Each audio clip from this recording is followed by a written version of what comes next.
Hello and welcome to Missionary Messages. So this is just a tidbit of information as it relates to the follow-up from my last episode, because I got a comment. Nobody ever comments hardly on my episodes, but I got one comment, which I love comments because then I kind of understand what people are thinking and what information maybe they don't know or they want to know. So it's a good thing to get comments. So if you want to know something, or you're curious about something, or you don't agree with something, comment on that and let me know. So I'm a little bit relaxed today because it's General Conference weekend, which I encourage everyone to go to churchofjesuschrist.org and watch General Conference. They're Saturday, which some have already happened by the time this video will get out. So they have Saturday, 10 o'clock session to noon, and then a 2 to 4 o'clock session, and then 6 o'clock, I believe it's at 6 o'clock on Saturday. And then on Sundays, they have a session from 10 to 12, and then from 2 to 4. So go to our website and check out the conference or General Conference and listen to prophets, apostles, and other general authorities. And today, I'm just going to comment on this comment. So this was the comment. This person that commented said, "Why did Joseph Smith take Fanny Alger as his wife before he claimed to obtain the priesthood power to perform polygamous marriages? Oliver said it was a dirty, nasty affair after Smith and Alger were caught together in the barn. Woo! Smith also didn't have children with these women, and that wasn't the emphasis either. The truth is that Smith ran a sex cult." Heavy stuff, I tell you what. "And he abused the power he claimed. He spiritually coerced many women, some of them teenagers, to have sexual relationship with him while keeping it hidden from Emma, his legal wife, and while lying publicly to the church members. A moral and just God would never require a woman to marry Smith or anyone as a condition of their salvation and exaltation." End quote. So that was the comment. And I am going to talk about that comment. I asked this person, and it's been a few days, where he got this information so I could check it out, but they never replied. So I'm replying to his information. So in the first stages of plural marriage, Joseph was just learning what he was required to do. And Fanny was one of those learning experiences. This marriage was short-lived. Oliver accused Joseph of misconduct, and at this time was in discord with Joseph. When Joseph brought his case before the High Council, they all agreed that Joseph did no wrongdoing. Oliver was released as a member of the church shortly after because he was going against the church and its teachings. Years later, after Joseph's death, Oliver wanted to become a member of the church again. He was allowed to do so. He knew the church was true. He knew he did wrong to the church because of his anger and discontentment earlier on in his life. So he repented of all those things. Joseph married Alger because he was obeying a commandment that he did not share openly with the other men in his council, as he was directed not to do so. After a time, he introduced this practice to the other men and told them what God had told him through an appearance of an angel. This was why Oliver thought Joseph participated in the practice before it was made official. This was part of the reason why Oliver accused him of participating in the practice before it was agreed upon by the council. And even when Oliver was in the council, he told the council, because he was saying that Joseph Smith confided in him about something. But then in the council, he said that he was lying, that Joseph Smith really didn't confide in him, and that he was not telling the truth. So after Joseph married Alger, the subject of plural marriage was set aside for a time, until the time Joseph introduced it to the men in the High Council. Not much is recorded about polygamy, as it was supposed to be kept confidential within the ones practicing it. So we don't have a lot of information on polygamy because it was just a private practice. So no one really, I'm sure that they didn't record a lot of things on it. So that's why we don't have a lot of information. So this is part of the reason why we don't know if Joseph had children by these other wives. So we don't know what exactly kind of relationships he had with these other wives or if he had children with them. Some men were abusing the practice, and many were cut off from the church because of their misconduct in relation to polygamy. There were two types of marriages being done at this time: sealings for time and eternity only. Sealings for time and eternity, which we haven't really talked a lot about, but we will when we talk about temples and probably the restoration. So sealings for time and eternity included commitments and relationships during this life with the possibility of sexual relations, while sealings for eternity only included relationships in the next life alone. Joseph Smith was involved in both types. The ages of most of the women that he married were between 20 and 40 years old, with one being 56 and the youngest 15, which was a relationship for eternity alone. So, which means there was no sexual relations. This relationship was for eternity alone, and she remarried after Joseph Smith, this was the 15-year-old, remarried after Joseph's death, and was a defender of plural marriage. Emma did not know of all of Joseph's sealings. That's right, she didn't know about all of them. She sometimes supported it and sometimes did not. The reason why she did not know sometimes was in relation to the law of Sarah. If the wife was in a state of no approval, and this was in Abraham's time, then the man would have to disclose the information. Sometimes Emma was not in approval of the practice, so this is why she did not know of some of the marriages. The law of Sarah was that the first wife would have to know about all marriages as long as she was in support of polygamy. If she was not, she would not need to be asked. Okay, so the men in the church who practiced polygamy were probably not all righteous and probably did not do it for the right reasons. I'm sure a lot of them did it purely for sexual reasons. But that doesn't mean that it wasn't the right practice to have in the church. It just means that, a lot of times in life, people just do things that aren't right. Okay, there's unrighteous men that are in the church that pretend to be righteous and don't do things for the right reasons. But that doesn't mean that the church isn't true, and it doesn't mean that the church wasn't true back then. Even today, there's a lot of men in the church who are leaders in our church who are not righteous men, but they say they are. But how do you distinguish between those, right? People don't know sometimes because people lie. So, and that happens in every organization. So we're not, the people in the church aren't perfect, but the church is. So the men in the church who practiced polygamy were not all righteous and probably did not do it for the right reasons. But that doesn't mean that the practice wasn't right, because even in church today, there's unrighteous men. Did Smith maybe make mistakes in regards to polygamy and other things? Yes, of course he made mistakes. He was young and learning how God wanted him to build an entire organization. This organization was God's church, and Joseph was trying to fulfill God's commandments and what he knew how to do. He was 14 years old when he first had his first vision. And people just expect that he's going to know everything to do and he's going to do everything right. That's ridiculous to even say that, right? And this man, his comment, he seems kind of angry, right? Why is he so angry? Okay, so the church and the entire concept was not known or understood. This was all new, everything. So thinking that Joseph was going to accomplish the task before him perfectly is unreasonable to expect.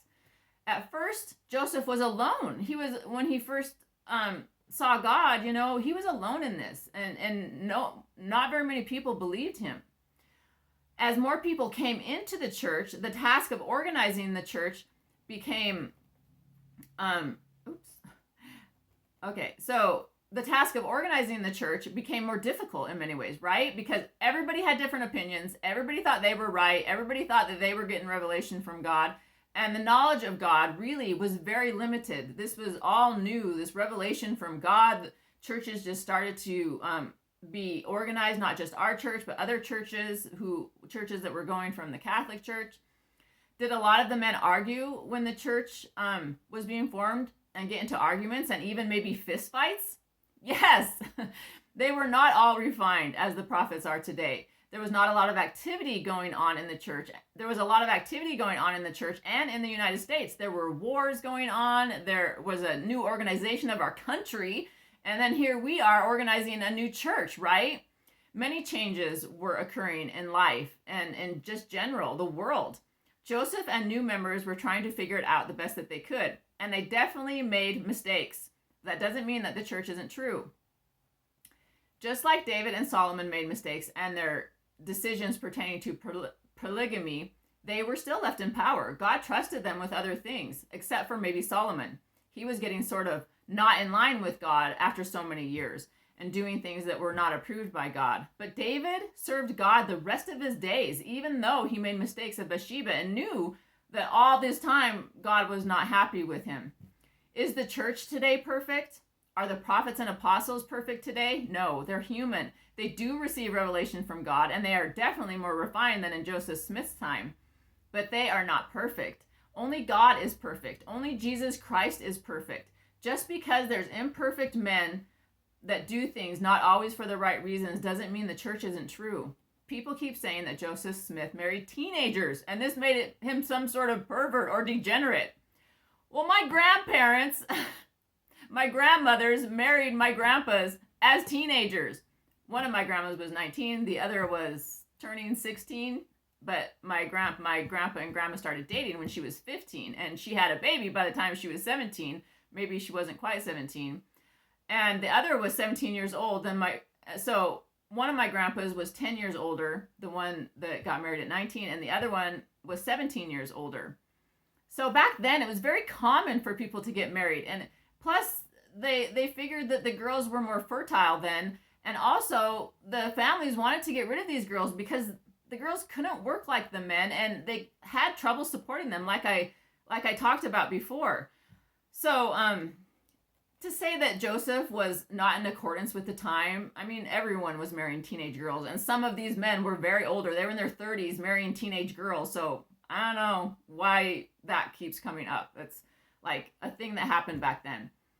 Also, we see in the scriptures Abraham and Hagar, who was very much younger than Abraham. And I'm sure that David and Solomon and all the other leaders that married girls, that these girls were very young because it was supposed that they were fertile.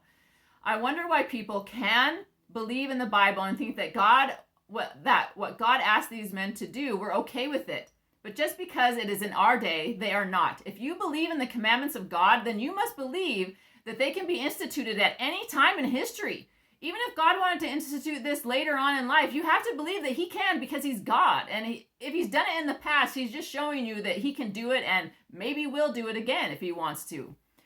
So you can't claim that it was okay in the Bible, but it can't be okay today if God commands it. It's just a ridiculous statement if you believe in God and if you believe in his ways.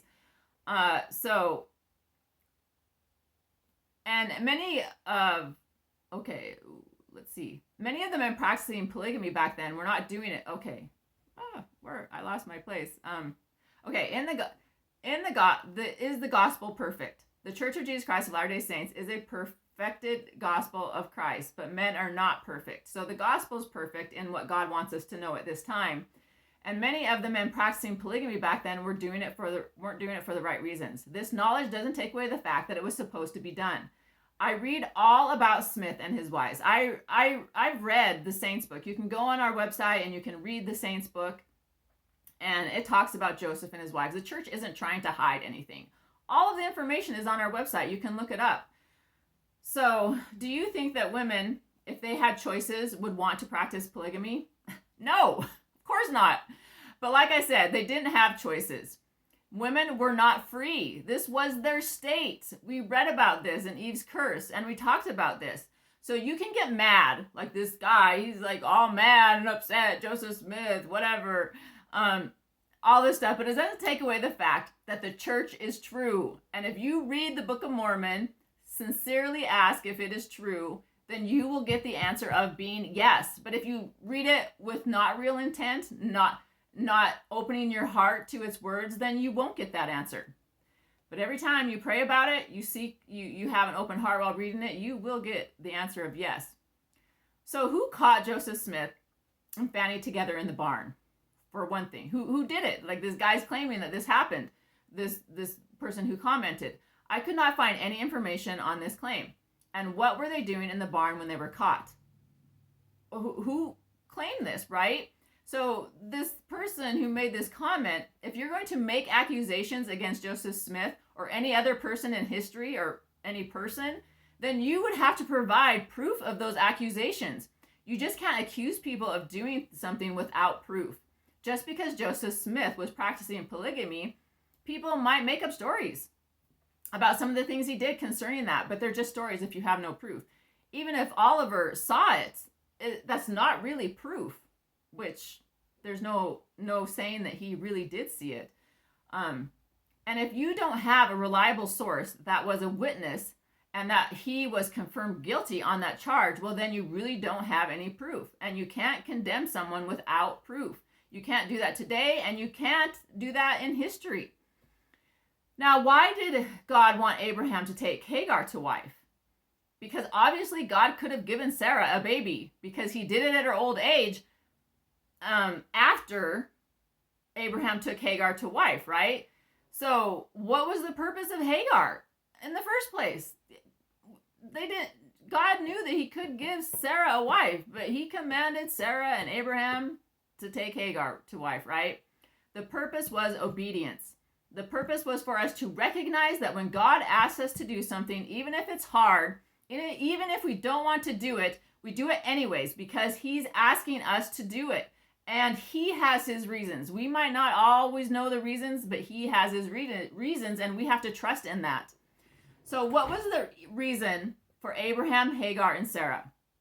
It was just for us to understand what obedience was in our future day, because God knew that this would come up and people would be like, oh, Joseph's a pervert. He's a degenerate. But Hagar was much younger than Abraham, right? God will give us commandments that are hard to do, but we do them because he asks us to do them.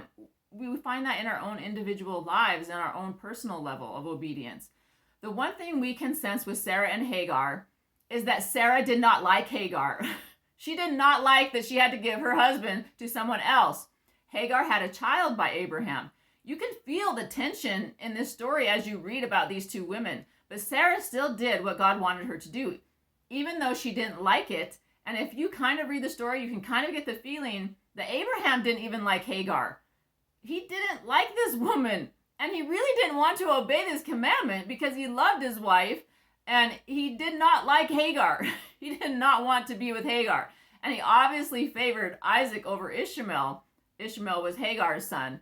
And so that just goes to show that Abraham did what God wanted, but it's not like he was a really super willing participant, right? We also know about Jacob, Rachel, and Leah. Jacob did not love Leah. He loved Rachel. Leah and Rachel were sisters. Can you imagine that? Leah, like, she was a trickster. She knew that Rachel and Jacob loved each other, but she kind of tricked Jacob into marrying her, and then he had to wait to marry Rachel. So Leah knew that Jacob favored Rachel and did not love her, but she chose to marry Jacob anyways. Do you think this made Rachel happy? No, of course not. These women, when they could not have a child, also had their maidservants take Jacob so they could have children from their maidservants. Why is this okay and you believe in the Bible, but for Joseph it was not? It's hypocritical to say that it's okay in the Bible, but it wasn't for Joseph at this time. One thing that you can be assured of in these last days is that these things are no longer going to happen because we are being more refined people, or rather God is refining us as a people. And we have knowledge that we didn't have before, and he's giving us revelation on what it will be like in the next life. And the more righteous we are as a people, the more revelation we will receive, and the more refined we will become, and the more like God we will be. We don't have to worry about these things anymore because we all have freedoms. We are now becoming like God, and through all these experiences and all these stories that we learn about from these experiences of others, teach us how to become more like God. These people in history, we should be grateful for their example. We should be grateful that we can learn from them and their mistakes so we don't make the same mistakes, and so we can be more perfected than they were able to become because they didn't have the information or really the example to look to be better. They didn't have scriptures at their fingertips. They didn't have calendars reminding them to be good or things like that. This life is a process of learning, understanding, and being obedient to God and putting him first. I hope as I talk about these things that you feel that you feel God's love for you, and that you feel that he wants to learn from those lessons of the past and the lessons from your experiences in this life to be better, to be more like him, and that because of your mistakes, your desires will turn to him as you repent and he forgives you.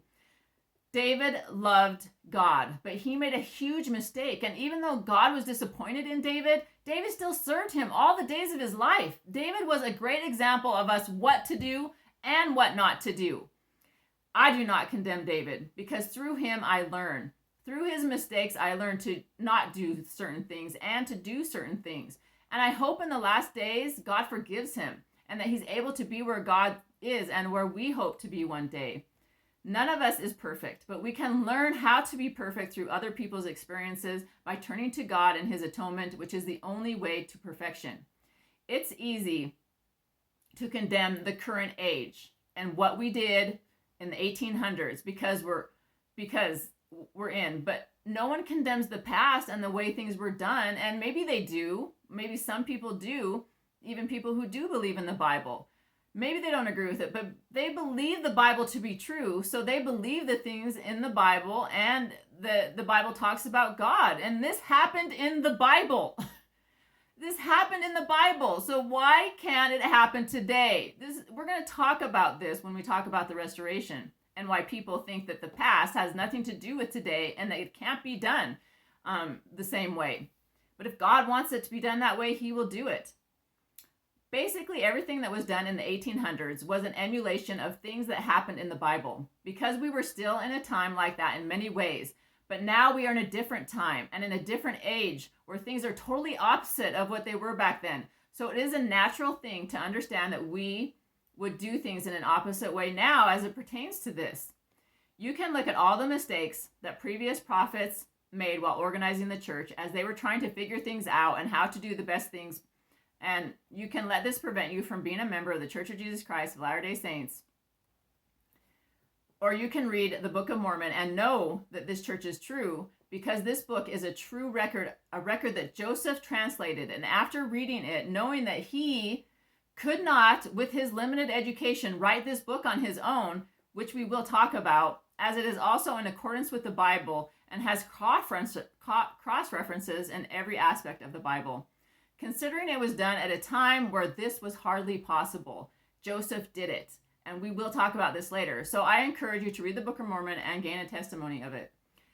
The men and women who helped raise the church were not perfect in doing so, who built up the church. But God relies on imperfect people to do his work. Okay, so that is the message for this man and for anyone else who had those questions or were thinking that same thing. Okay, I also just wanted to say one little thing about what we talked about a little bit, about the abortion.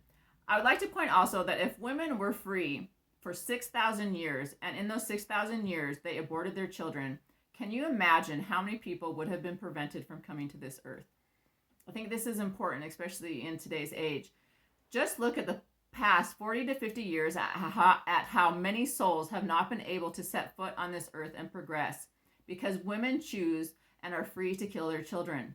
These people that they killed never had a chance. They never had the ability to step foot on this earth and get the chance to progress and serve God and to just be able to use their mortal body that everybody wanted to use to come to earth and do. There have been millions, maybe even billions of babies murdered in this last century. I just want to put that out there because I felt the need to say, if there is anybody out there listening to this message and my last message that are thinking about aborting their child, don't do it. It's the worst thing that is done on this earth today, and don't be a part of it. Just a voice of concern and warning that if you're thinking about it, don't do it. Don't do it. If you're asking God to see what you should do and you hear this message and he's telling you right now, don't do it. Okay? Okay. So, That's what Matt Walsh said the other day about abortion. If the baby wasn't alive, why do you have to kill it? If it's not living, then getting an abortion is oxymoron, right? If you think about it, you're saying the baby isn't alive, but if it's not alive, why do you have to get rid of it?